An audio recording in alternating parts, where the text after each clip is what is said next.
Okay, we're in the boat, as you may have noticed. Off we go. Rudder down.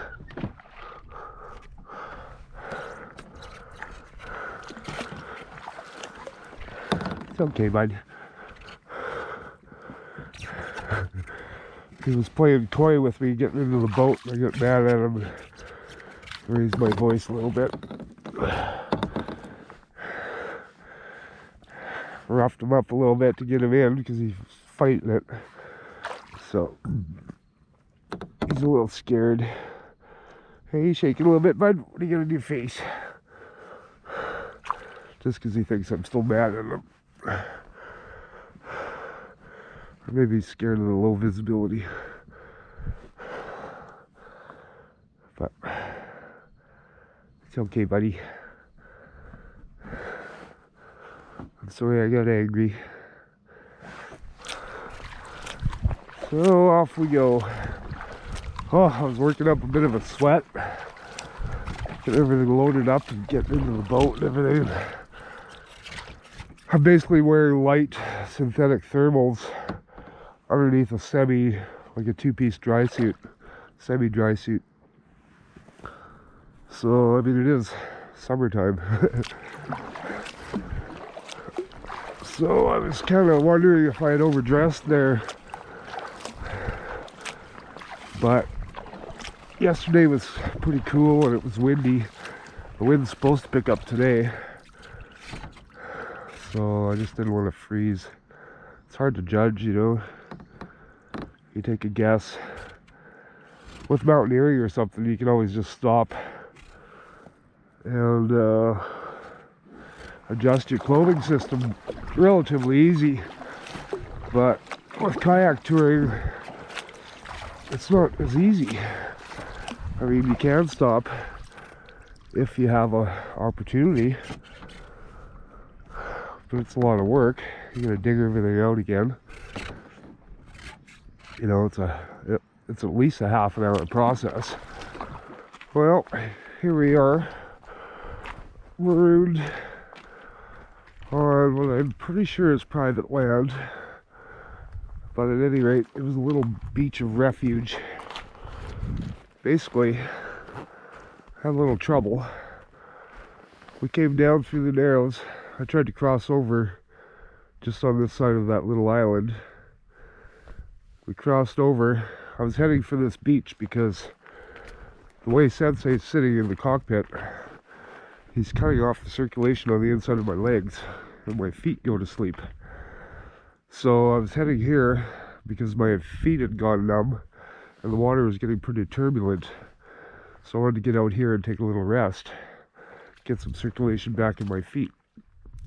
Problem is, we got sucked in to the very strong current in there and swept us over that way. And while I was trying to navigate out of that, I saw that it was getting shallow around those rocks. So I went to pull my rudder up, and I thought I had it up. But the problem is I have a lot of stuff on the deck, which doesn't help. These bungees for the rudder are worn out, need to be replaced. So there's a bit more slack in them than there should be. Honestly, I don't know why there's a bungee in here at all. It should just be, you know, solid line.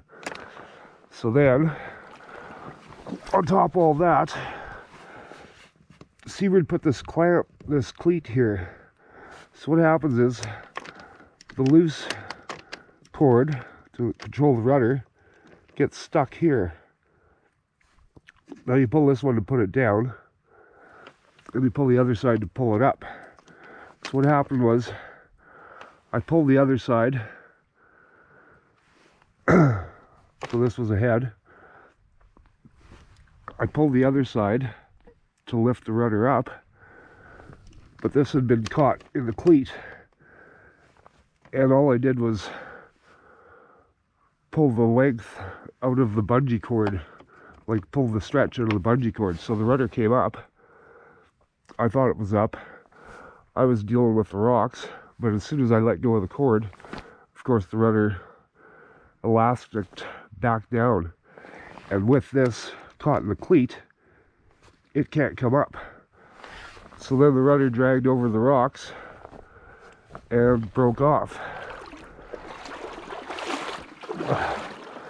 So I didn't notice that until we had landed, and I looked back and it had no rudder. Thankfully it was still attached by these cables, but it was laying in the water. There's a bolt that goes through some plastic here on this hinge, and that broke right off. So we got some 100-mile-an-hour tape on there, got it secured in place. I think it's going to be able to function.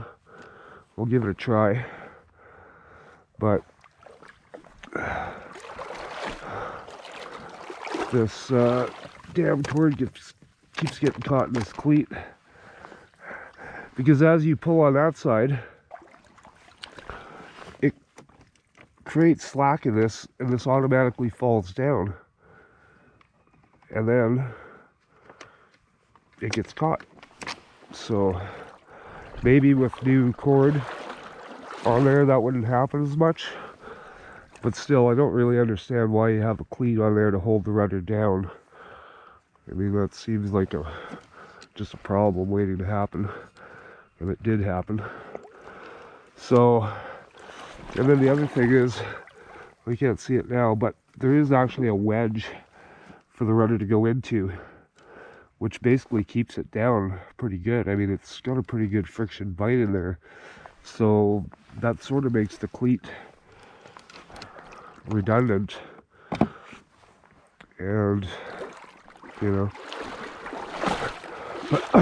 and I even tied up some of the slack in this bungee cord to try to relieve that problem, but it didn't help. Normally I know that this is a problem, and I just make an extra effort to make sure that the rudder comes up clean well before I get to my landing point. But because I was caught in those wicked currents and getting sucked into the rocks, if I would have just went around the point, I would have been fine. But I was trying to get here because my feet had gone to sleep. So, you know, as with most accidents, it was a combination of a bunch of little things that happened all in a row before you could see it coming. But we survived. The rudder's on. I'm going to have to fix that, of course, which is a real pain in the ass because I already have to fix a bunch of other stuff on this boat, which just delays my whole process and costs me more money. But that's the way it goes. You gotta pay to play. And then, of course, I didn't pack that great, so the tools I needed to fix that were about midship in the bow. So I had to freaking pull. First I thought it was in the stern compartment, so I pulled everything out of there. Couldn't find it. Put everything back. Pulled half the stuff out of the bow compartment. So yeah. Could have been done better. And then I've been standing in that cold water for 20 to 30 minutes, and my feet are just frozen. Plus there wasn't much blood running to them in the first place, so so now I'm just gonna sit here and warm up a bit, walk around, get some blood flowing, and then we'll hit the road again. But I'm gonna have to go out, do a big loop, because that's some pretty turbulent water and it's picking up speed now. I'm losing my time frame. I'm going to be stuck in these narrows at 100% tide speed. So that's just getting worse, and I want no part of it. And I got really smoky in the narrows there. Visibility went down to about 50 meters, which is sort of why I chose this route to get over here. and then I couldn't really see that stuff when I was out in the middle of the channel there, and the water was really moving, like we were cruising. So it all happened pretty fast, and I see where I made a few mistakes, but thankfully it didn't cost us too badly, and we're still alive to tell the story. So anyways, gonna warm up and then we'll hit the road. Alright, so here we are.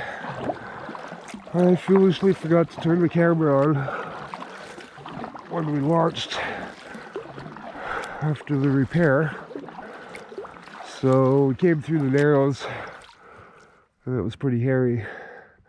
I left the rudder up the whole time, which I don't know, might have worked out better actually, I'm not sure. But we just got past all the rough water, and of course I had the camera tucked away in my life vest, so I remembered as soon as we got going, but there was no chance for me to put it on and turn it on, adjust it. I had my hands full with all that crazy water.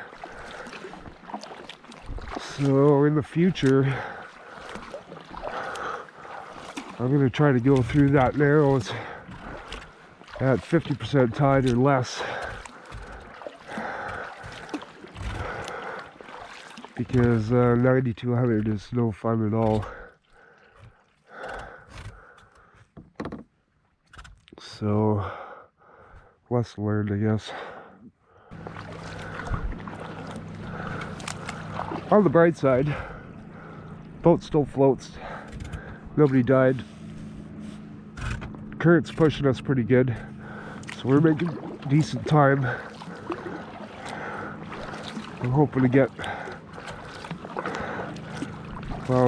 there before my feet go to sleep again, but I think that's pretty unlikely. Sensei is a pretty good swimmer, but he's not good at fixing stuff. And we got some more crazy whirlpool crap going on. I'm trying to pull the rudder up without getting hooked on the stupid cleats.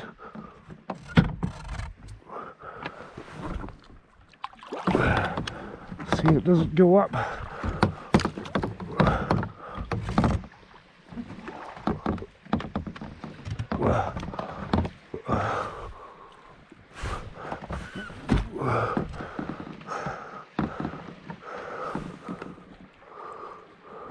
I don't know what the hell is going on with that thing.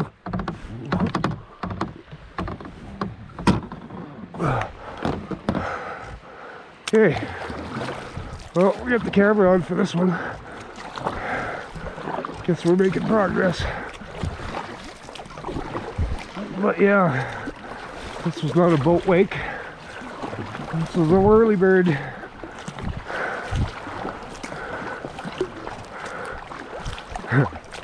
Crazy whirlies in this freaking Narrows. Oh, it's sucking us in over there. I don't want to go that way.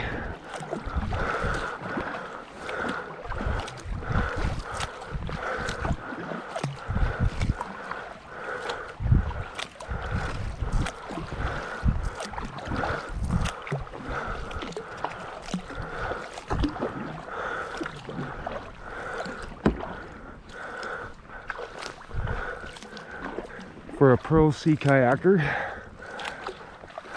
that would be nothing. But we don't have a lot of experience in rough water. And I've got a new boat and a dog between my legs. And no spray deck on. So, judge me if you will. That stuff is a little hairy in this condition. I think it's not bad, but you gotta be careful.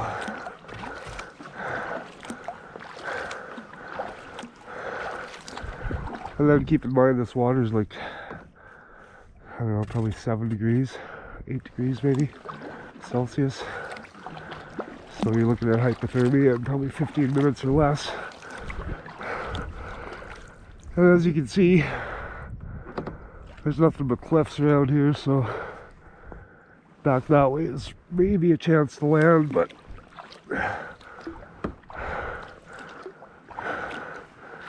you're more than 15 minutes away from getting out of the boat. And then you gotta get a fire with all this wet, rotten wood that's coastal here.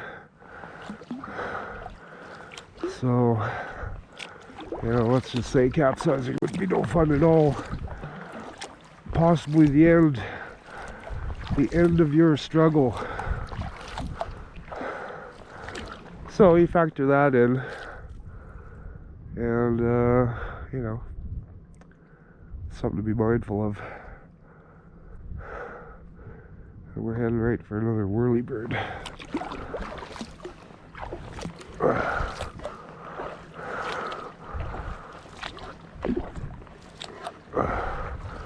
I can hear a speedboat coming up on my 4 o'clock. So I don't want to drift too much starboard here. Oh, once we get around that point with that marker, life should get a lot easier. I believe that's the end of the Narrows. Look at that, some island deer. Congratulating us for making it through the Narrows alive. What do you figure, buddy? I see meat. I see some deer meat running around up there.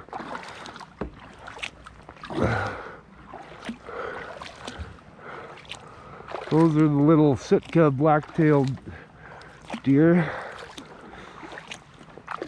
They only yield about 25 pounds of meat, but it is tasty, and there's a lot of them. Well, we're almost back at the launch site, and thank goodness. My left leg is completely asleep, and my ass hurts. My right leg hurts, but not as much as my left leg. Usually I don't want to come back. I get a little sad at this point. But right now, whew, so happy. Oh, buddy. I think the pooch is just as happy to get to land as I am. Oh, surf's gonna run us in.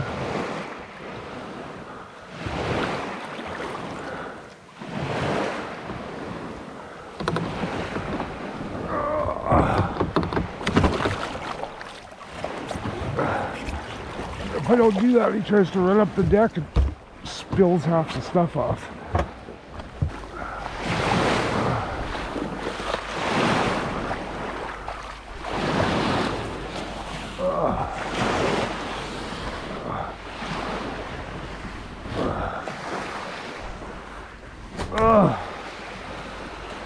Oh, goodness.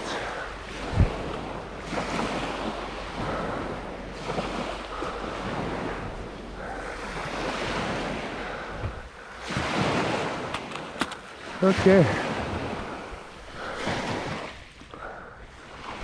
Well, folks, the blood is back into my legs. My arse quit hurting. That pretty much wraps up this trip. So, just looking at the GPS, 11.75 kilometers today, 0 yesterday, about 12 and a half day 2, and about 11 day 1. So 32 kilometers over 4 days. Definitely not breaking any records, but it was a shakedown trip. And unfortunately a lot of stuff came loose, so back to the drawing board, do some fixing, do some upgrades, and then we'll do it again. And if we still have problems, we'll do some more fixing and upgrades and do it again until everything goes smooth and we're ready for a bigger excursion. So, at any rate, TTFN, and we'll catch you on the next one.